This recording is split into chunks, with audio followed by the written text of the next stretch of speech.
સૌ સત્સંગી વડીલ ભાઈ બહેનોને નમસ્કાર. જરૂર નમસ્કાર તો કરવા જ પડે, કારણ કે પરમાત્માની વાતો સાંભળવા માટે આટલી ગરમીની અંદર નિસ્વાર્થ ભાવે મળ્યા છીએ, તો આવું તો આપણે કહેવું જ પડે. ટૂંકમાં આપણે ગઈકાલે વાત કરતા હતા, આપણી જે વાત ચાલે છે ને એ સૌંદર્ય વિશેની વાત ચાલે છે. એની અંદર આપણે વિચાર સૌંદર્ય, ભાવ સૌંદર્ય, બુદ્ધિ સૌંદર્ય અને મન સૌંદર્ય, એની અંદરથી આપણે વિચાર સૌંદર્ય અને ભાવ સૌંદર્યની વાતો ગઈકાલે આપણે કરી હતી. પછી જે બુદ્ધિ સૌંદર્યની આપણે પોતે વાત કરતા હતા, માણસની જે બુદ્ધિ હોય છે, બુદ્ધિનું સૌંદર્ય કેવું પોતે હોવું જોઈએ.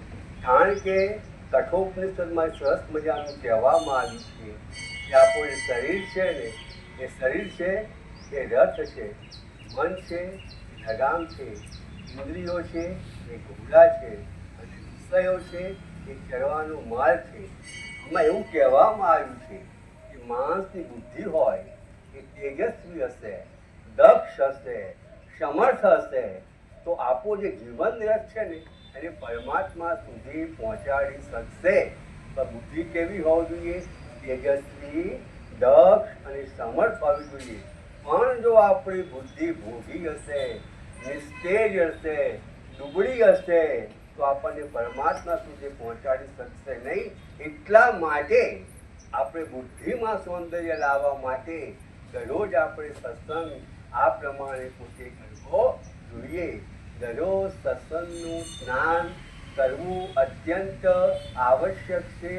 કારણ કે કોઈ પણ વિચાર આપણા મગજમાં ક્યારે આવી જાય એ કશું પોતે કહેવાય નહીં. તો આ પ્રમાણે આપણે વાત કરીએ કે બુદ્ધિ સૌંદર્ય આપણે કયા પ્રકારની વાત કરી હતી કે 3 પ્રકારના માણસો દુનિયામાં હોય છે. કયા 3 પ્રકારના માણસો હોય છે?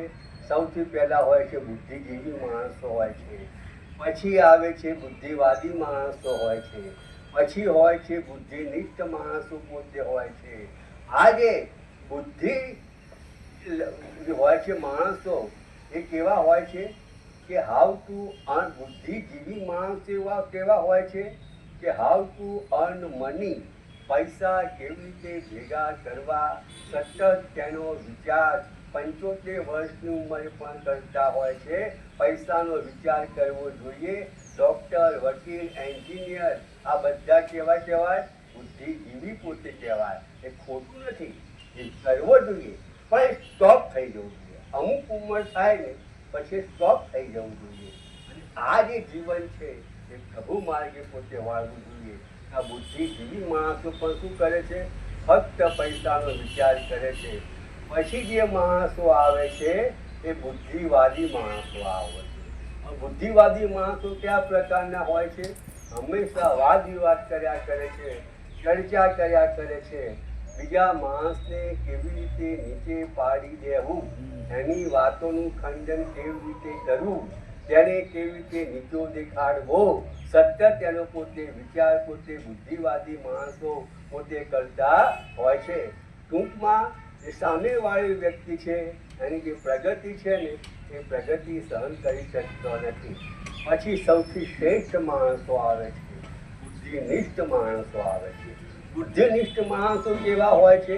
એ લોકો પોતે વિચારો વાંચે છે, સમજે છે, સાંભળે છે.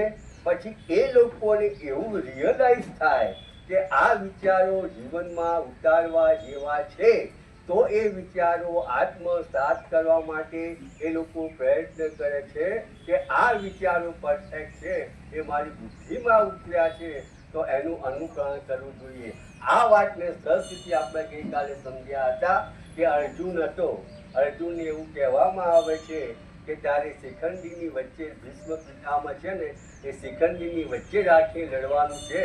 કૃષ્ણ ભગવાન કે તારે એમ જ કરવાનું છે.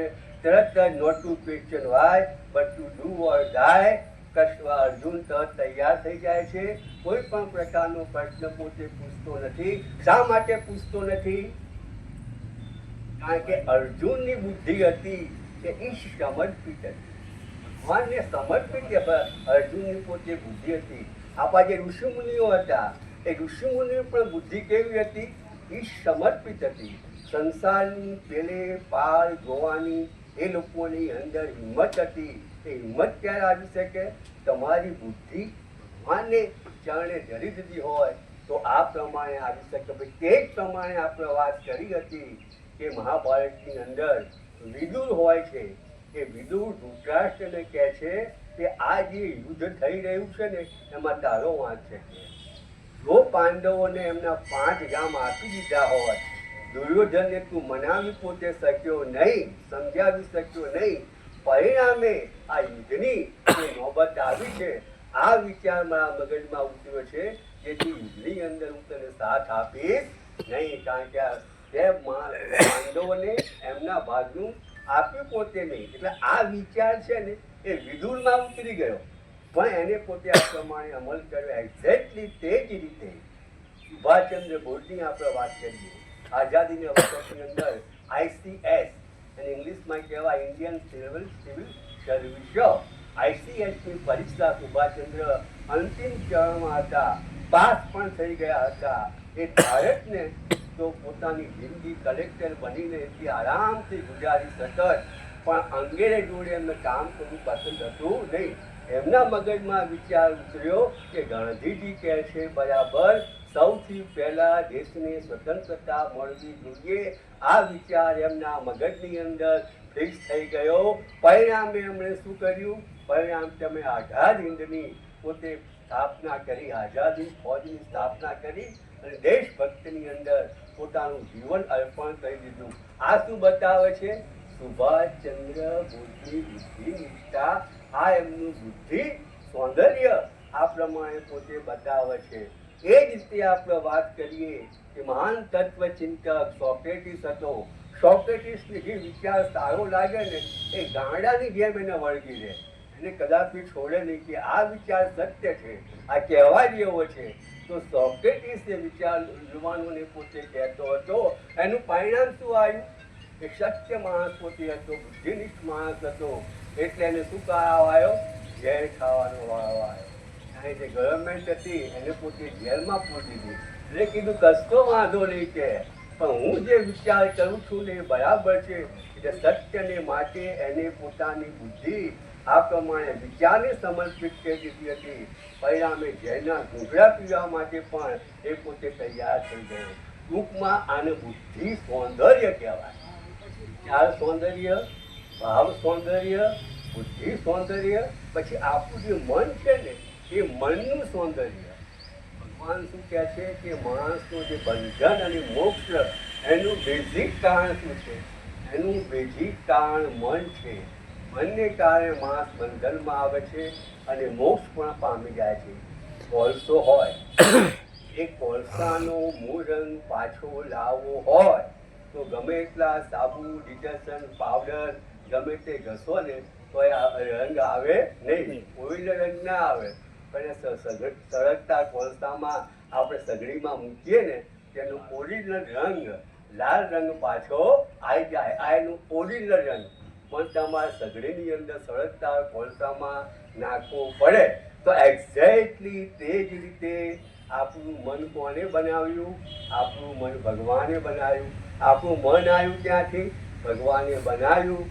તો આ જે મન છે એ ભગવાનને સમર્પિત કરી દઈએ તો મનનો ઓરિજિનલ રંગ આપણને ખબર પડે કે આ મનનો ઓરિજિનલ રંગ પોતે કહેવાય. એટલે પછી આપણે ભગવાનની ભક્તિ કરીએ, ભગવાનનું આપણે સ્મરણ પોતે કરીએ, ચિત્ત એકાગ્ર કરીએ, ચિંતન કરીએ. આને શું કહેવાય? મનનું સૌંદર્ય કહેવાય. આપણું મન કેવું બને છે? પાવરફુલ બને છે, તેજસ્વી બને છે. જીવનમાં જે કંઈ કોયડાઓ આવે એની સામે હિંમતથી આપણે ઝઝૂમી પોતે શકીએ છીએ. આ શું કહેવાય? મનનું સૌંદર્ય. એટલે મન ભગવાનમાં લગાડવું જોઈએ. તો બહુ લાંબો વિચાર કરવાની જરૂર નથી. આપણા મનનું સૌંદર્ય આવી જાય, આપણી બુદ્ધિ ઈશ્વરને સમર્પિત કરી દઈએ તો બુદ્ધિ સૌંદર્ય આવી જાય. બીજાનો વિચાર કરીએ તો ભાવ સૌંદર્ય પોતે આવી જાય. અને આ પ્રમાણે વાત બધા સૌંદર્ય આપણા જીવનમાં આવી જાય. એવું શાસ્ત્રમાં કહેવામાં આવ્યું છે ઇન્દ્રિય આસક્તિથી સૌંદર્ય દાહક બને. આપણી જે ઇન્દ્રિયો છે આ બહારની દુનિયા જે જુઓ ને, ઇન્દ્રિય આસક્તિથી સૌંદર્ય દાહક બને છે. સૌંદર્યની અંદર પ્રભુનું ચિહ્ન છે, તેથી એ મોહક બને છે. સૌંદર્યમાં પ્રભુનું પ્રતિબિંબ છે, તેથી એ આદરણીય બને છે. અને સૌંદર્યની અંદર સાક્ષાત પ્રભુ છે, તો એ પૂજનીય બને છે. આટલા બધા પ્રકારો છે, પણ આપણે તો શું સુંદર એટલે સુંદર, બસ અપ ટુ ડેટ રહેવું. બસ સુંદર કેટલી વાર સુંદર કેવું બને છે, એ પૂજનીય પોતે સૌંદર્ય બને છે. પરંતુ કાળું પરમાત્માએ આ સરસ મજાની પોતે સૃષ્ટિ બનાવી. હવે માણસ છે ને એ ઈશ્વરના અસ્તિત્વનો સ્વીકાર કરે કે દુનિયામાં ભગવાન છે જ. ભગવાન આવીને કહે કે દુનિયામાં ભગવાન નથી, છતાંય માણસ પોતે એવું કહેવું જોઈએ કે દુનિયામાં ભગવાન છે. તો આપણી ભારતીય સંસ્કૃતિ આપણને શું સમજાવે છે કે જો માણસ ઈશ્વરના અસ્તિત્વનો સ્વીકાર કરે ને તો એના જીવનનું પરમ શ્રેય છે, પરમ કલ્યાણ છે, એ મુક્તિને પામે છે, પરમ પદને પોતે પામી શકે છે. ટૂંકમાં આ પ્રમાણે ભગવાનને પોતે માનવા જોઈએ, આશ્રિત માણસ પોતે હોવો જોઈએ. તમે જો ભગવાનને માનો ને તો શું થાય ખબર છે? તમારા 4 પ્રકારના જીવન સરસ બને. કયા 4 પ્રકારના જીવન? સૌથી પહેલા તમારી પર્સનલ લાઈફ, એ નૈતિક જીવન એને કહેવામાં આવે છે, જેને ચારિત્ર કહેવામાં આવે છે. એ નૈતિક જીવન કેવું બને છે? વિશુદ્ધ બને છે. કારણ તમે પરમાત્માને પોતે માનો છો એટલે ખોટા કામો કરતા નથી. આ તમારું નૈતિક જીવન થયું. પછી સેકન્ડ લાઈફ આવે છે કે જે દેશની અંદર, જે સંસ્કૃતિની અંદર તમારો જન્મ થયો છે, એ સંસ્કૃતિ માટે તમને કામ કરવાની ઈચ્છા થાય છે. એટલે સંસ્કૃતિને જીવંત રાખવા માટે તમારું જીવન કેવું બને છે? ક્રિયાશીલ બને છે. તમે ચૂપચાપ બેસી રહેતા નથી. તમે વિચાર કરો છો કે આ સંસ્કૃતિ માટે મારે કંઈક કરવું જોઈએ, તો તમારું સાંસ્કૃતિક જીવન ક્રિયાશીલ બને છે. પછી શું આવે છે? તમારું આધ્યાત્મિક જીવન. આધ્યાત્મિક જીવન શું હોય છે? ઈશ્વરના ઘણા પ્રકારના સ્વરૂપો હોય છે.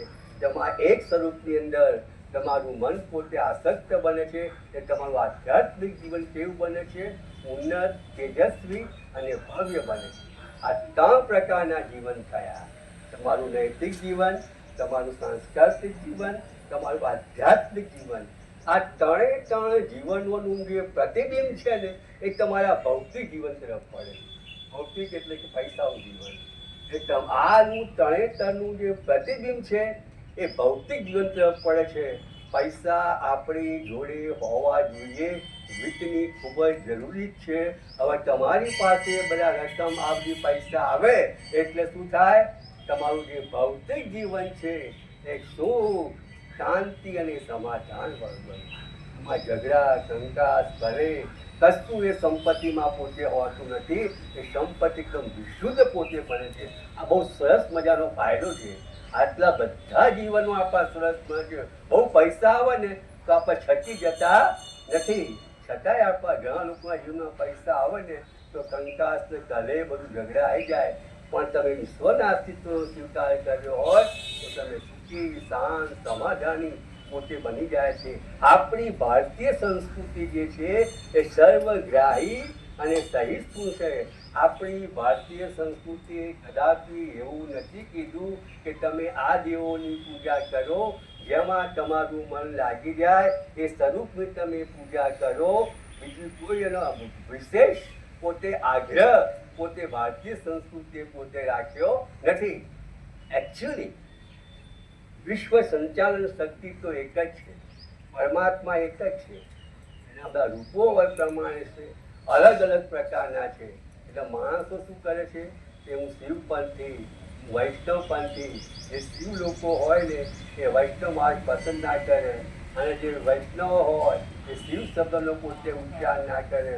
પણ એ લોકોને ખબર નથી કે જે શ્રીમદ આદ્ય શંકરાચાર્ય હતા, એમણે કૃષ્ણ ભક્તિના ભાવ નીચળતા કૃષ્ણાષ્ટકમ, મધુરાષ્ટકમ એ બધા શ્લોકો પણ લખ્યા છે. શંકરાચાર્ય લખ્યા છે. હવે શંકરાચાર્ય તો શિવના ઉપાસક છે.